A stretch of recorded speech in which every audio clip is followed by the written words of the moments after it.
तू कहाँ देखे इन खेल में, ये तो पढ़ो सब प्रतिबिंब। प्रपंच पांचों तत्व मिल खेल सूरत के संग। ओ मेरी वासना तुम चलो अगम के पार। क्या मैं मुनि ज्ञानी मुनि मंत्र अगम कर कर गावे। सुने सीखे पढ़े पंडित पाल कोई न पावे। हो मेरी वासना तुम चलो अगम के पार। तू देख दर्शन पंथ पहले करेगी सिद्ध सार। चढ़ी चौदे सुन समावे कहाँ आड़ी अगम अगाधो। मेरी वासना तुम चलो अगम के पार।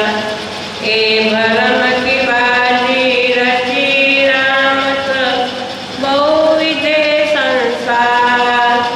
ए जो नैन देखे श्रवण सुने सब मूल बिना विस्तार।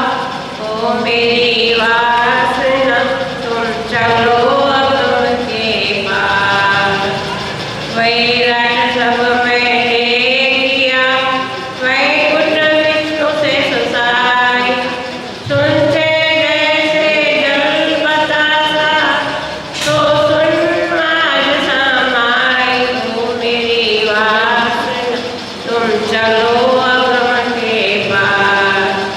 ए तू देख नाटक निमक को अब करेगा विचार। पाँव पल में उल्लंघन ब्रह्मांड शून्य निराकार। हो मेरी वासना तुम चलो अगम के पार। तेरे बीज बाट गाड़ तत्व कोई तू करेगा बिना मन। निरंजन के बने जाला ताहे हमारा अंत। हो मेरी वासना तुम चलो अगम के पार। अब बाल सुख क्यों प्रकाशिए ए नए अपनो विलास। श्रीमान मनसा मिट गई सब सुपर्ण के लिया। ओ मेरी वासना तुम चलो अगम के पार। अब बाल सुख क्यों प्रकाशिए ए नए अपनो विलास। श्रीमान मनसा मिट गई सब सुपर्ण के लिया। सो मेरी वासना तुम चलो अगम के पार। ओ मेरी वासना तुम चलो अगम के पार। बोलो श्री प्रहलाद। ये सदगुरु धनिये यूं कया और कहा वेद पुराण। सो खोल दिए मोहे मायने कर दई आत्म पहचान। कर दई आत्मा पहचान। बोलो कृष्ण कन्हैया लाल की। श्री निजानंद स्वामी की। श्री प्राणनाथ प्यारे की। महारानी बाईचुराज की। महाराजा छत्रसाल की। गुरुजी मंगलदास महाराज की। श्री कृष्ण प्रणामी धर्म की। तीनों पुरी धाम की। सर्व सुंदर साथ की। सब मिल साख ऐसी दई प्राण। उपस्थित धर्म प्राण शिरोमणि सुंदर साथ जी, माताएं बहनें भाइयों, देखिए कोई भी क्षेत्र में आप काम करिए तो साक्षी चाहिए, प्रमाण चाहिए। बिना प्रमाण के कोई भी काम सफल नहीं होता है। आप देखिए, इतिहास के क्षेत्र में आप जाते हैं तो इतिहास की किताबों का प्रमाण होना चाहिए। आप इतिहास की बात बोलेंगे तो उसके लिए प्रमाण क्या है? मुख से बोलने से कुछ नहीं होता है, मुख से तो कोई कल्पना करके भी हो सकता है, परंतु उसके लिए साक्षी चाहिए। बिना साक्षी के उसकी मान्यता नहीं होती है, वो अमान्य बात होती है।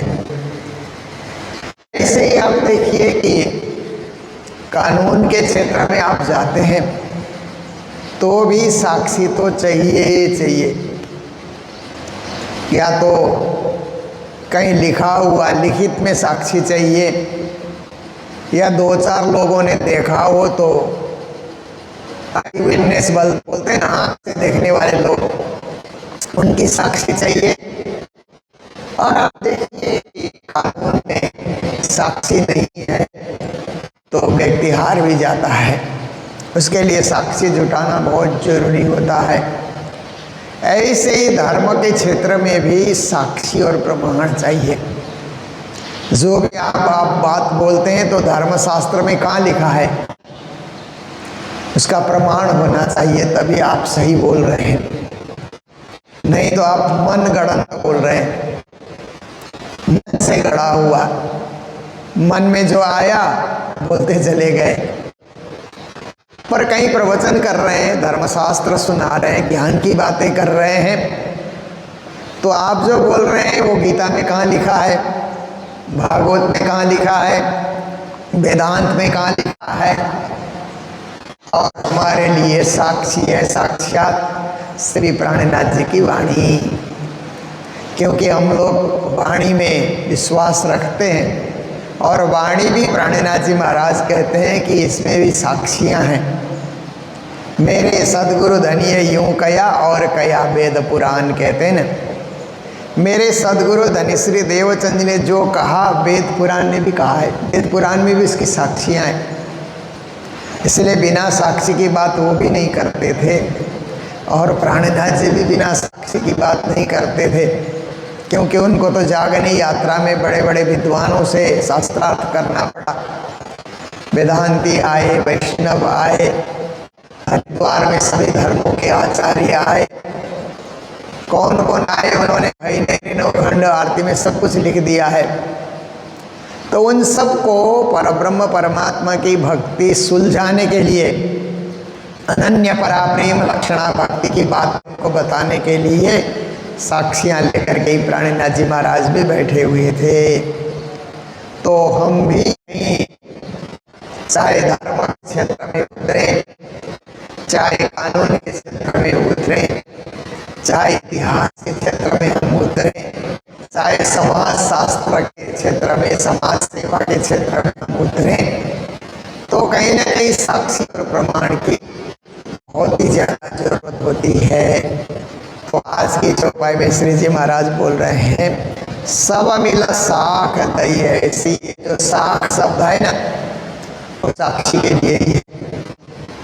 तो सभी ज्ञानी लोग कहते हैं कि प्रेम लक्षणा भक्ति गोपियों की भक्ति है। वो तो भागवत में मुक्त कंठ से कहा गया है कि प्रेम लक्षणा गोपियां ही जानती थी, और कोई नहीं जानते थे। लोग ज्ञान की बातें जानते थे, योग की बातें जानते थे, कर्मकांड की बातें जानते थे, उपासना की बातें जानते थे, प्रेम की बातें भी जानते थे। पर परा प्रेम लक्षणा भक्ति है। प्रेम में भी पराकाष्ठा का प्रेम, परमात्मा के प्रति का प्रेम, संसार का, मोह का, माया का, ये नहीं, ये तो एक तुच्छ प्रेम है। एकदम अविरल, अखंड, अनवरत प्रेम भक्ति तो परमात्मा से ही होती है। हम मंदिर क्यों आते हैं? परमात्मा के प्रति हमारे हृदय में श्रद्धा है, भावना है, प्रेम है, समर्पण है। तीर्थों में भी इसलिए हम जाते हैं, सत्संग कथा कीर्तन में भी इसलिए जाते हैं कि हमारे मन में प्रेम जागा हुआ है ना। इसीलिए प्राणनाथ जी कहते हैं ये परा प्रेम लक्षणा भक्ति की साक्षियां और लोग भी दे रहे हैं।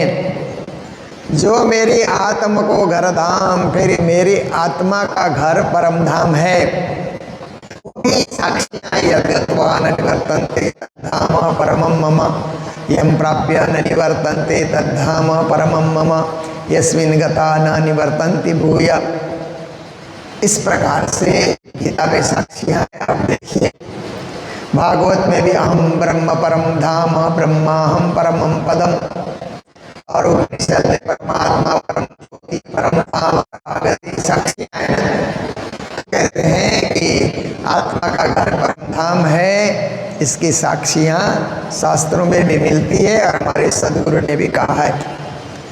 सनबंध मेरा सब साथ सो, फिर कहते हैं कि मेरा संबंध सबसे बड़ा उन सुंदर साथ से है जो परम धाम की भक्ति करते हैं, उनको हम सर्वश्रेष्ठ मानते हैं। ऐसे तो दुनिया में सब लोग अच्छे हैं, क्योंकि कोई हमसे दुश्मनी नहीं करता है तो उसको अच्छा ही मानना चाहिए। जो हमसे दुश्मनी करता है, हमें गिराने का, हमें तोड़ने का, हमें परेशान करने का प्रयास करता है तो उसको मित्र नहीं माना जाता है कभी भी। पर जो आपको सहयोग करता है या आपके रास्ते में आड़े नहीं आता है, आपके रास्ते में कांटे नहीं डालता है, तोड़े नहीं डालता है, बस ऐसे लोगों को भी मित्र माना जा सकता है, क्योंकि वो बाधक नहीं है, बाधाएं नहीं डालते हैं, बोल करके भी बाधा नहीं डालते हैं, कर्म करके भी बाधाएं नहीं डालते हैं। तो सारी जगत के लोग हमारे लिए वो मित्र कहलाते हैं। पर जो हमारी भक्ति में सहयोग करते हैं, हम भजन गाते हैं, हम वाणी गाते हैं तो गाने में सहयोग करते हैं, हम जयकार लगाते हैं तो जयकारी लगाने में सहयोग करते हैं, हम भोग व्यंजन बनाते हैं तो बनाने में सहयोग करते हैं, हम राज्य का श्रृंगार सजाते हैं तो उसमें सहयोग करते हैं, हम ध्यान लगाते हैं तो उसमें भी साथ ध्यान लगाने बैठते हैं। उन साथियों को सुंदर साथ कहा जाता है। वो परम के साथी है, केवल जगत के साथी नहीं है। आपका हित चाहने वाले जगत के साथी हो सकते हैं, पर आत्मा के तार आत्मा से जोड़ करके जो आपकी भक्ति में सहयोग कर रहे हैं वो परम धाम के साथी हैं। इसलिए ऐसे साथियों से गाढ़ा संबंध, गहरा संबंध, उनके साथ परम धाम का संबंध, आत्मा परमात्मा का संबंध ये जागृत होता है। मेरो धनी सुंदर वर श्याम, क्योंकि वो सुंदर साथ इसके साथी हैं, मेरे धामधनी सुंदर साथ के साथी हैं। श्यामा जी ना अंग ओ सुंदर साथ का ना, सारे सुंदर साथ मेरे राज्य और श्यामा जी के अंग अंगी हैं, उनकी सेवा में रहते हैं और उनसे उनका आविर्भाव हुआ। सतचिद आनंद से ब्रह्म सृष्टि का आविर्भाव हुआ, इसलिए उनमें सच्चिदानंद का अंश विद्यमान है और वो पूजा करते हैं, भक्ति करते हैं, ध्यान करते हैं, साधना करते हैं, तो केवल राधश्यामा राधश्यामा राधश्यामा ऐसा करके धनी सुंदर वर श्याम, सुंदर वर मतलब सुंदर भाई के वर भी कहा जा सकता है, सुंदर साथ के वर भी कहा जा सकता है। और ऐसे ही सुंदर है, देखने में भी सुंदर है, स्वरूप सुंदर सनकुल सकोमल कहते हैं, ऐसे भी सुंदर है। इसलिए सुंदर वर जो श्याम है, श्याम को ही राज कहा जाता है, श्याम को ही धनी कहा जाता है, श्याम को ही कृष्ण कहा जाता है, श्याम को ही पिया कहा जाता है। नाम अनेक है पर लक्ष्य एक है। नाम अनेक है परंतु वो जो परम पुरुष है वो एक ही है। अनेक नाम से पुकारा जाता है, ना गिनती नाम जो हक के हर नामे करे जिक्र। परिक्रमा ग्रंथ में श्री जी ने कहा ना कि परम धाम के पशु पक्षी भी, जानवर भी और वहाँ की परिचारिकाएं हैं, खूब खुशियालियाँ कहा जाता है, वो सब राज्य को अलग अलग नामों से पुकारते हैं। कोई धनी, कोई पिया, कोई मालिक, कोई स्वामी, ऐसे अनेक नामों से उनको पुकारा जाता है। उसके नाम की कोई गिनती नहीं है। रात संसार में उतरे तो 1000 नाम हो गए। गोपाल सहस्र नाम करके एक पाठ होता है ना, कृष्ण के 1000 नाम, तो 1000 नाम संसार में हो गए, तो परम नाम में तो 12000 नाम हो सकता है ना, पर वो सब नाम उपनाम है। उपनाम है, खास नाम तो कृष्ण ही है। निज नाम श्री कृष्ण जी जब ये महामंत्र उतरा तो उनका खास नाम, असली नाम, वास्तविक नाम तो कृष्ण जी ही है। परंतु सखियां कृष्ण जी ऐसे करके नहीं बुलाती, उपनाम से बुलाती है, क्योंकि उपनाम से बुलाने में मूल नाम सुरक्षित रहता है और उपनाम से बुलाने से एक अलग से प्रेम उत्पन्न होता है। मूल नाम तो मंत्र है, वो तो हृदय में रखना है, हृदय में धारण करना। इसीलिए ये जो हिंदू संस्कृति, सनातन संस्कृति कहा जाता है ना, सनातन संस्कृति में पत्नी पति का मूल नाम लेकर के नहीं बुलाती है ना, क्योंकि अब विश्व में तो, विदेशों में तो ये संस्कृति नहीं है, इसलिए वहाँ तो बुलाते हैं, पर यहाँ बुलाते हैं आदत से, उपनाम से उनको बुलाया जाता है। क्यों? कि पत्नी के लिए एक मंत्र के समान हो गया है, इसलिए उसका नाम पत्नी के लिए मंत्र जैसा, जगत के लिए उसको जप करके परम धाम जाएंगे ऐसी बात तो नहीं है। पर संसार में लोगों के बीच में वो क्या है कि एक आदरणीय है, इसलिए उसका नाम जहाँ कहीं बोलते हुए नहीं फिरा जाएगा। ऐसे ही निज नाम भी गोपनीय नाम है, इसलिए उसका हम जप करते हैं, ध्यान करते हैं, याद करते हैं। पर ऐसे हल्ला करते हुए निज नाम हम दुनिया में ऐसे ही फूंकते हुए, जोर जोर से चिल्लाते हुए, जोर जोर से उच्चारण करते हुए हम नहीं चलते, क्योंकि मंत्र है और मंत्र होता है मन का विषय, वो मन में ही रखने का होता है। मंत्र मतलब मन को नियंत्रित करने वाला, मन को सुरक्षित करने वाला, मन को संयमित करने वाला, मन को नियमित करने वाला, उसको मंत्र कहा जाता है। इसीलिए मंत्र को मन में ही रखा जाता है। जब गुरुजन भी सुनाते हैं न तो सबके कानों में न जाए, इसके लिए पायो निज नाम आत्मा जागी, पायो निज नाम वासना जागी, ये भजन गाते जाते हैं, इधर मंत्र सुनाते जाते हैं। तो केवल मंत्र लेने वाला ही सुनता है, और के कान में वो मंत्र नहीं जाएगा, क्योंकि अगर बिना कुछ गाए मंत्र आप सुनाएंगे तो उच्चारण करेंगे तो ऐरे गैरे सबको सुनाई देगा ना। ऐसे तो वो लोग आते नहीं है, फिर भी आप सोचिए कि वो सार्वजनिक हो जाता है ना। एक गोप्य विषय को सार्वजनिक नहीं करना चाहिए, इसका महत्व नहीं रहेगा, फिर चर्चा का विषय बन जाता है। गोप्य चीज़ को आपने सार्वजनिक कर दिया तो लोग फालतू में लोग चर्चा करते रहते हैं, गपशप करते रहते हैं, हंसी मजाक करते रहते हैं, इसका दुरुपयोग लोग करते हैं, आलोचना का विषय बना देते हैं।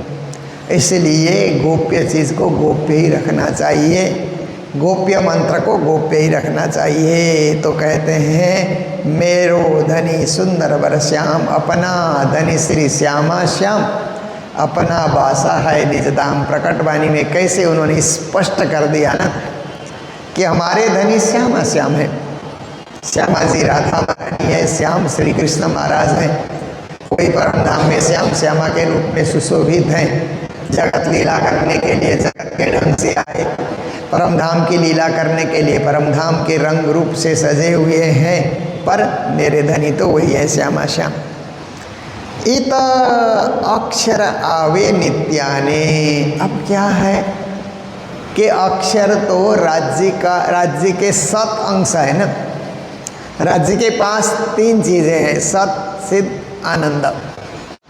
7 अंश से अक्षर वहाँ पर सृष्टि के लिए तैयार है, राज्य के 7 अंश है। इसलिए अक्षर और राज्य में कोई अंतर नहीं है, केवल बड़े भाई और छोटे भाई की तरह दिखते हैं। अक्षर और राज्य को एक ही जगह अगर खड़ा कर दिया जाए तो राज्य बड़े भाई की तरह लगते हैं, अक्षर छोटे भाई की तरह लगते हैं, इतना ही फर्क है। और हमारे कई परमहंसों ने राज्य की उम्र और अक्षर की उम्र में किसी ने लिखा है कि राज्य 16 साल के लगते हैं, तो अक्षर 14 साल के 11 साल के लगते हैं, फिर राज्य 11 साल के लगते हैं तो अक्षर 7 साल के लगते हैं। ऐसे अलग अलग उन्होंने लिखा है, परंतु मूल और अंश में थोड़ा अंतर तो होता ही है ना। मूल जैसा अंश नहीं होता है, थोड़ा सा उसमें अंतर होगा, इतना ही है। पर अक्षर का रूप बाल है, राज्य का रूप किशोर है। बालक और किशोर में भी थोड़ा फर्क होता है। अक्षर बाल लीलाएं करते हैं, राज्य किशोर लीलाएं करते हैं, इसलिए थोड़ा फर्क है। तो अंश होने के नाते अक्षर क्या करते हैं, रोज सवेरे अक्षरधाम में उठेंगे सुबह 6 बजे। 6 बजे क्या है, उठत पीऊ पलंग से बखत अरुण उदय। आप सोचिए 6 बजे से भी पहले सूर्योदय के बेला में प्राणराज जी उठते हैं, सूर्योदय के बेला में राज्य भी उठते हैं, अक्षर भी उठते हैं। तो राज्य तो 5 भोग की पकवाली मंदिर में उठ करके फिर सखियाँ आरती लेकर के आती है। सुख को निदान, जय सुख को निदान, मंगल आरती सुख को निदान। सब हम यहाँ परिक्रमा बोलते हैं तो राज्य वहाँ से परमधाम से 5वीं भोग से चौथी भोग से तीसरी भोग से 15 साल जो सामने बरमदा बना हुआ है वहाँ राज्य चल करके आते हैं। इधर हम परिक्रमा बोल रहे हैं, आप देखिए। और जब राजी महाराज वहाँ आते हैं तो तीजी भोम की चौपड़ साल ठौर बड़े दरबाजी विशाल धनिया बताएं उठिका नदी तथा मृत गात। फिर वहाँ पर कठेड़े में खड़े होकर के 7 वन को अमृत सींचते हैं।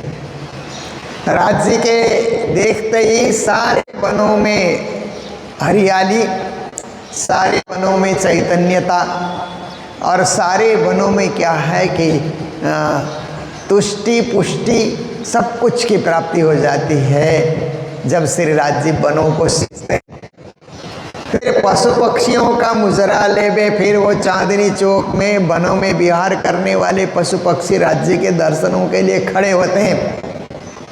चा ची करते हैं ना यहाँ के पशु पक्षी, तो पर परम धाम के पशु पक्षी पीऊ पीऊ धनी धनी तुही ऐसे करके उच्चारण करते हैं। तो सारे वहाँ पर खड़े हैं, उनको दर्शन देते हैं और राज्य महाराज उनको भी देखते हैं।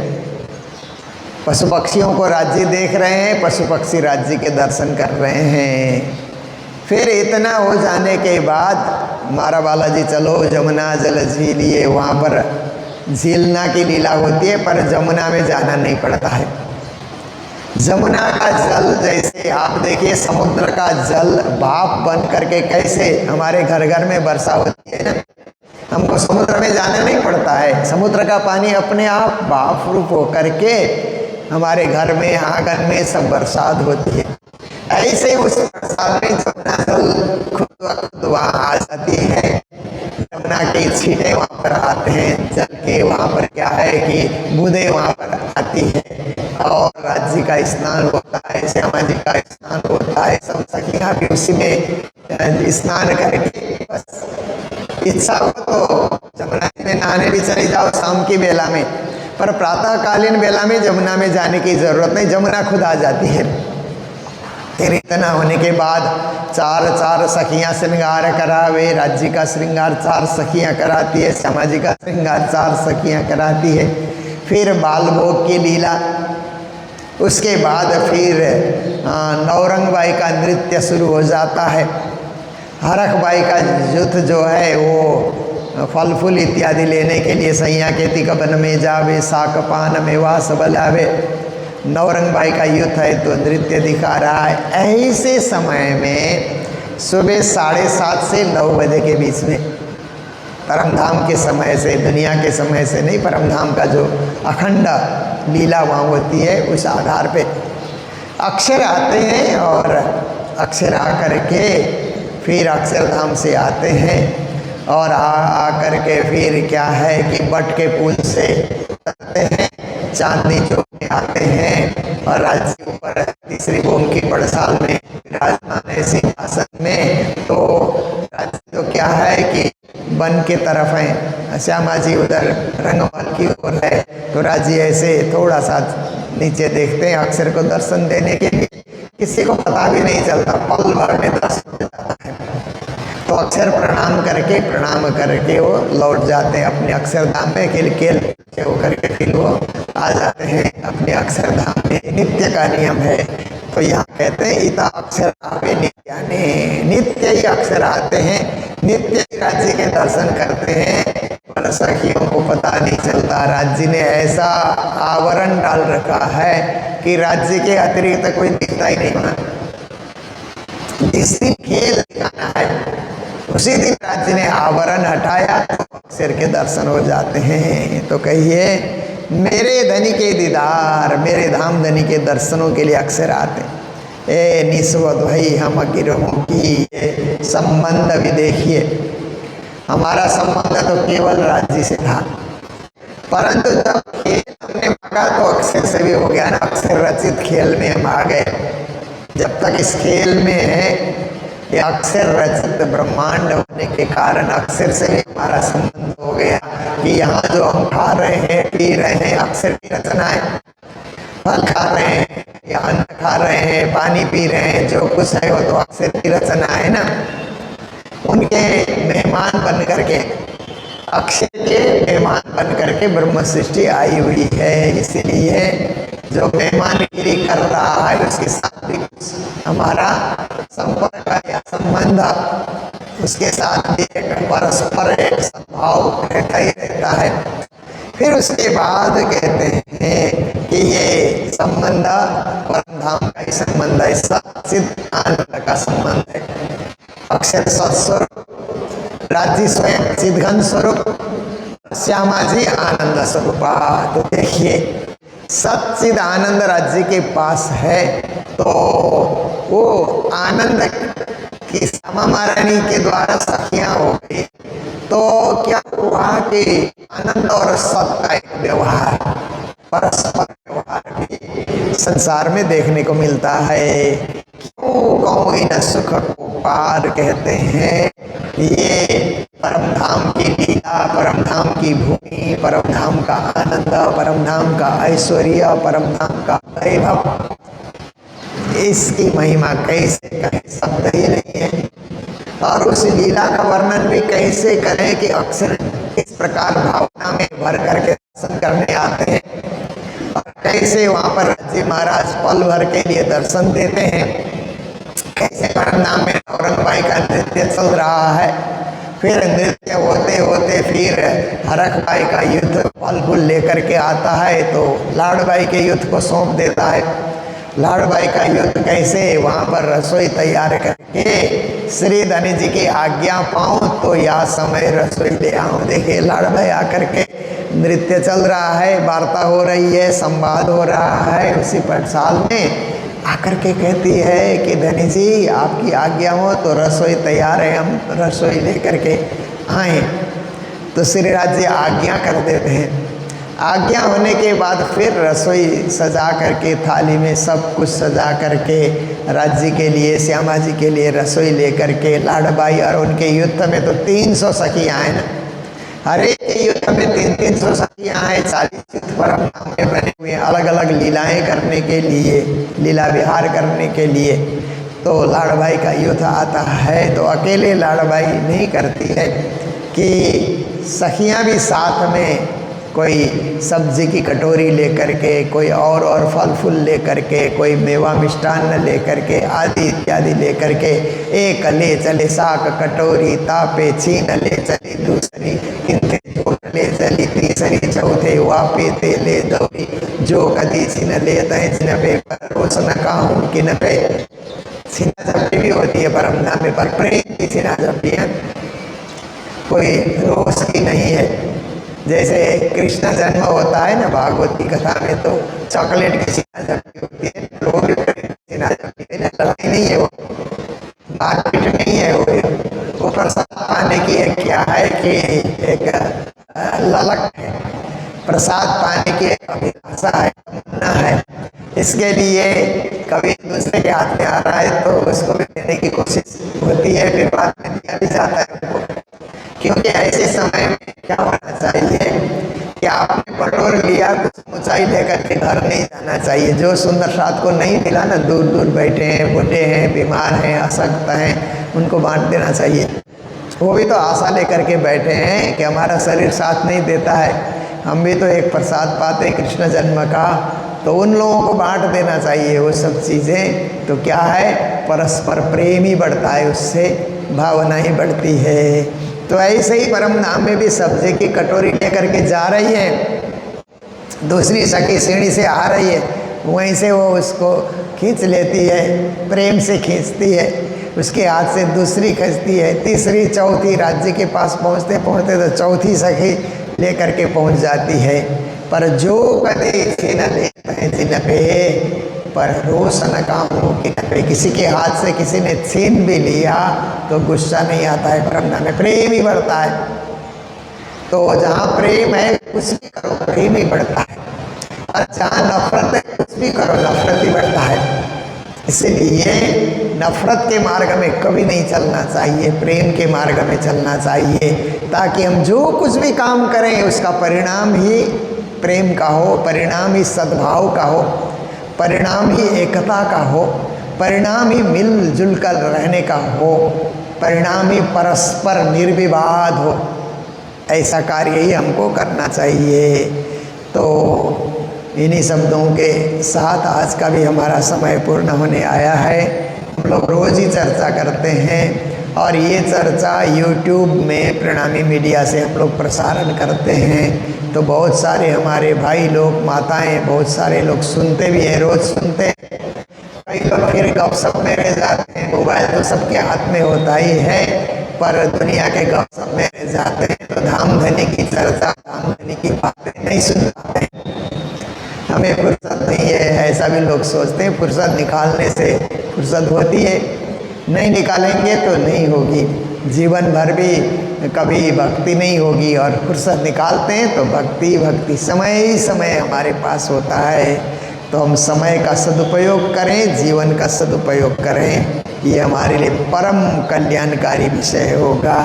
तो मैं तो सिलीगुड़ी इसलिए आता हूँ कि बाहर से प्रवचन करके या प्रचार करके आया तो यहाँ मंदिर में आकर के फिर विश्राम करना, राज्य का प्रसाद पाना, और सुंदर साथ को राज्य की वाणी सुनाना। कोशिश करते हैं कि प्रातःकाल चर्चा हो ही हो, ऐसा तो रोज़ होती है यहाँ पर, कोई ना कोई यहाँ प्रचारक चर्चा करते ही हैं। पर हम जब आते हैं तो हम सोचते हैं कि ये चर्चा और इसको व्यापक बनाया जाए, गुरु जी का ये नियम है, उस नियम को हम लोग और सजा करके आगे बढ़ा सकें। फिर कहीं जाना होता है कालिम्पोंग से आकर के, तो भी यहाँ रुक करके फिर चर्चा करके बाहर प्रचार में जाते हैं। तो मेरे कुछ 10-15 दिन का प्रचार है बाहर का, तो फिर आएंगे, फिर मिलते रहेंगे और एक दूसरे को परम धाम का संदेश देते रहेंगे, आत्मा जागृति का कार्य करते रहेंगे। तो आइए इन्हीं शब्दों के साथ आज की चर्चा को विराम दें। बोलो सतगुरु महाराज की, श्री प्राणनाथ प्यारे की, सर्व सुंदर सात की। इता अक्षर आवे नित्याने, मेरे धनी के दीदार, ए निस्वत भई हम गिरोह की, क्यों कहूँ न सुख को पार, क्यों कहूँ न सुख को पार। बोलो श्री प्राणनाथ प्यारे की, श्री धाम के धनी की प्रणाम।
हरे